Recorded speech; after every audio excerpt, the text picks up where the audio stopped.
कई बड़ी बड़ी कंपनियों के सीईओ सैलरी के नाम पर सिर्फ $1 ही लेते हैं, जैसे कि फेसबुक के मार्क जकरबर्ग, टेस्ला और स्पेसएक्स के एलोन मस्क और इंफोसिस के नारायण मूर्ति।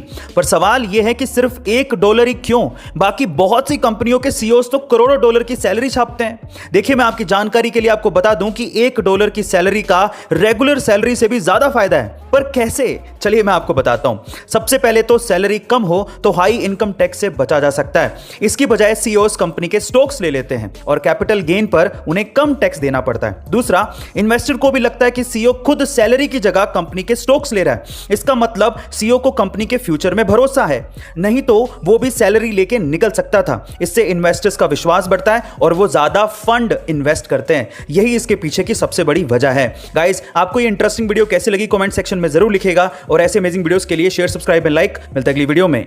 फाइनली टोक्यो पैरा ओलंपिक 2021 में इंडिया के खिलाड़ियों ने अब तक का बेस्ट परफॉर्मेंस देकर 5 गोल्ड मेडल समेत 19 पदक भारत के नाम किए और पिछले सारे रिकॉर्ड तोड़ दिए। तो चलिए जानते हैं इस वीडियो में कि गोल्ड मेडल भारत के लिए कौन कौन सा खिलाड़ी जीत कर लाया। सबसे पहले अवनी लेखा, जिन्होंने women's 10 metre air rifle shooting में गोल्ड मेडल जीता। फिर उसके बाद सुमित अंतिल, जिन्होंने मेंस जेवलिन थ्रो में गोल्ड मेडल जीतकर भारत का नाम रोशन किया। फिर उसके बाद मनीष नारवाल, जिन्होंने 50 मीटर पिस्टल शूट में गोल्ड मेडल अपने नाम किया और देश का नाम भी रोशन किया। और उसके बाद प्रमोद भगत, जिन्होंने बैडमिंटन में गोल्ड मेडल जीतकर भारत का सर ऊंचा किया। और फाइनली कृष्णा नागर, जिन्होंने फिर से गोल्ड मेडल जीता बैडमिंटन की एक और कैटेगरी में और इस तरह से भारत का परचम फहराया। गाइस, हमें इन सब खिलाड़ियों को सपोर्ट करना चाहिए ताकि अगले पैरा ओलंपिक में और भी खिलाड़ी भारत का नाम रोशन कर सकें। ऐसे अमेजिंग वीडियोस के लिए शेयर, सब्सक्राइब एंड लाइक। मिलते हैं अगली वीडियो में।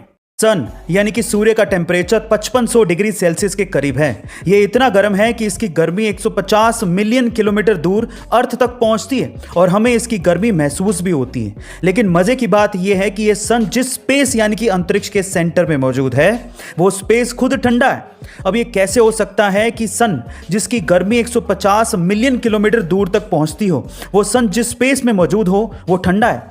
इसकी एक सिंपल सी वजह है, क्योंकि स्पेस यानी अंतरिक्ष में सन की गर्मी को एब्जॉर्ब करने वाली कोई भी चीज यानी कि मैटर है ही नहीं। इसी वजह से अंतरिक्ष ठंडा है। गाइस, आपको ये इंटरेस्टिंग फैक्ट कैसा लगा कमेंट सेक्शन में जरूर बताइएगा और ऐसे अमेजिंग वीडियोस के लिए शेयर, सब्सक्राइब एंड लाइक। मिलते हैं अगली वीडियो में।